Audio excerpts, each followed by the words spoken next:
Hi, I'm Corey Obermiller, and I'm going to be doing a demo lesson about A-level mathematics today.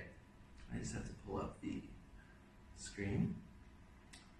Okay, today's question, like I said, is on A-level mathematics, and I hope that you can maybe see this, but it comes from the 2011 exam, and this is question 7 off the 2010 May-June exam. So what we have here is we have a picture of a graph where the function is y equals 2 minus 18 over 2x plus 3. So I can go ahead and write that down. Y equals 2 minus 18 over 2x plus 3. Okay, and that is my function. That's the curve right here. We also have a normal line, AC, that is cutting across it and crossing over the x-axis right here. So, what we'd like to do first is show that the equation of the line AC is 9x plus 4y equals 27. Now, the first thing I'd like to point out is this is a show that type question. So, ding, ding, ding, that should ring a bell to you. When you see show that, that means it's a proof. So, you should think, 证明, this is a proof. Show that. We want to show that the equation of the normal line is 9x plus 4y equals to 27. Now, the first thing we need to do is do what? What do you think we should do first if I want to find a normal line? What's the relationship between the normal line and the tangent line? All right, that's correct. They're perpendicular to each other at the given point. So, we first kind of need to think about what might that tangent line be at that given point. So in order to find out, we might need to take y prime and figure out the slope of the tangent line. So let's find out what y prime is. And this is a little bit ugly here. I'd like to maybe write this a little bit differently. So this y can actually be written a little bit differently.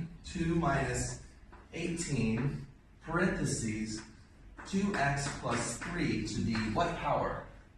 When 2x plus 3 is in the bottom, we can write it as 2x plus 3 to the negative 1 power. Now, to find y prime, we must apply the chain rule. All right, so y prime would be equal to, first look at the 2, a constant derived goes to 0, good memory. And then here, now if we shortcut the chain rule, we just remember it's kind of like the derivative of the outside times the derivative of the inside. All right, so we could go over chain rule in maybe a separate class. Using maybe a U substitution type method. So now, I take negative 1 times negative 18, gives me 18, times 2x plus 3. Now what happens to this exponent? When using a derivative, the negative 1 then changes to negative 2. And don't forget, we then have to take the derivative of the inside. So what's the derivative of 2x plus 3? All right, that's correct, it's 2. So we must multiply the whole thing by 2. So on the outside, we must say times 2. And let's make it nicer and say that's equal to 36. And then the 2x plus 3 to the negative 2, much more simply to see, is 2x plus 3 in the bottom squared. So, now as we look at this curve here, what is the slope at A? Now, I don't know what that x value is. So we need to figure out what is this x value. But, as you can see, what is the y value of that point? All right, as it's an x-intercept, the y value is equal to what? That's right, 0. So we can take 0 and put it into our original function. All right, so we take 0, so when y equals 0, then I have 0 equals 2 minus 18 over 2x plus 3. So we need to find out what x could possibly be. All right? So we're going to solve this. We can multiply everything by 2x plus 3. That would be equal to 0 equals 2 times 2x plus 3 minus 18. Okay, so do a little work here. 4x plus 6 minus 18. So then I get 0 is equal to 4x minus 12. All right, so if we solve that for x, we should get that x equals 3. So now we know that A, the point A, is 3, 0. 3, 0 is this point. Now this is very important because now I can use this value of A into my y prime. All right, so see y prime over here? When x equals 3, y prime equals 36 over 2x plus 3. Okay, so 36 over, put the 3 in, 6 plus 3 is 9 squared equals 36 over 81 equals 4 over 9. Now, it's really important to understand what this 4 over 9 means. This 4 over 9, because I put it into y prime. Remember, what does y prime, what does y prime tell us? Y prime tells us the slope. Very good. So, is it the slope of the normal? Or is this the slope of the tangent? Slope of the normal or slope of the tangent? All right, that's right, boys and girls. 4 over 9 is the slope of the tangent. So, if 4 over 9 is the slope of the tangent,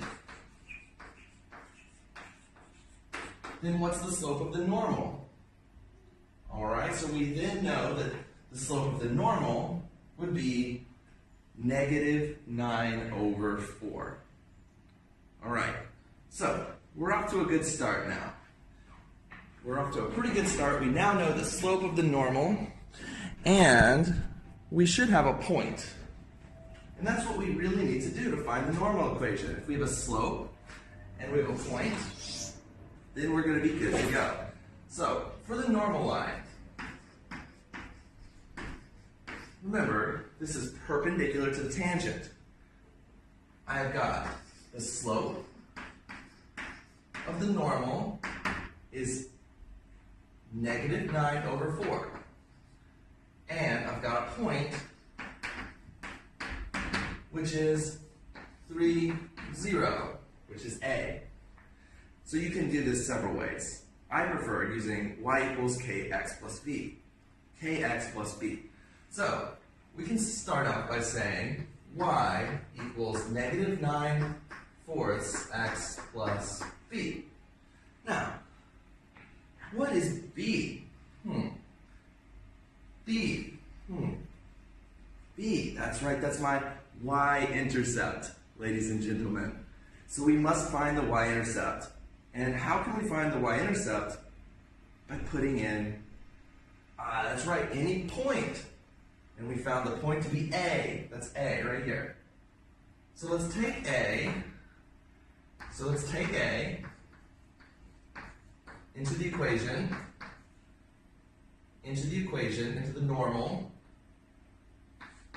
And we're going to get 0 is equal to negative 9 fourths times 3 plus b. All right, that's going to give me 0 is equal to negative 27 over 4 plus b. So therefore, b is equal to 27 over 4. So now, my normal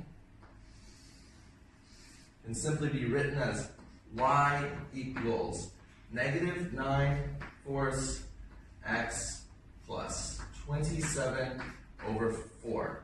Now 27 over 4 represents the point C, right here, my y-intercept. So, we know our y-intercept and we know our slope. Am I done? Don't forget, this is a proof. All right? And we must prove that 9x plus 4y equals 27. Now, this is the right answer, but it's not 9x plus 4y equals 27. So on the A-level exam, you will not get full credit for this. So we need to make this look just like that. So let's multiply everything by 4 to make sure we look just like that over there. So if I multiply everything by 4, I will have 4y equals negative 9x plus 27. And then if I move the 9x across to the other side, I get 4y plus 9x equals 27. Pretty close. I just need to switch the x's and the y's around. So once I do that, I get 9x plus 4y equals 27. And we're done with the proof. Therefore, we've proved it. And we're done with our proof. So, now we are done with the part 1, and then part 2 is talking about the distance between C and B.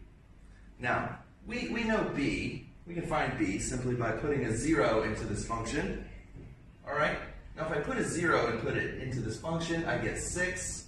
2 minus 6 is negative 4. So we know B is the point 0, negative 4. And then C, we just found C.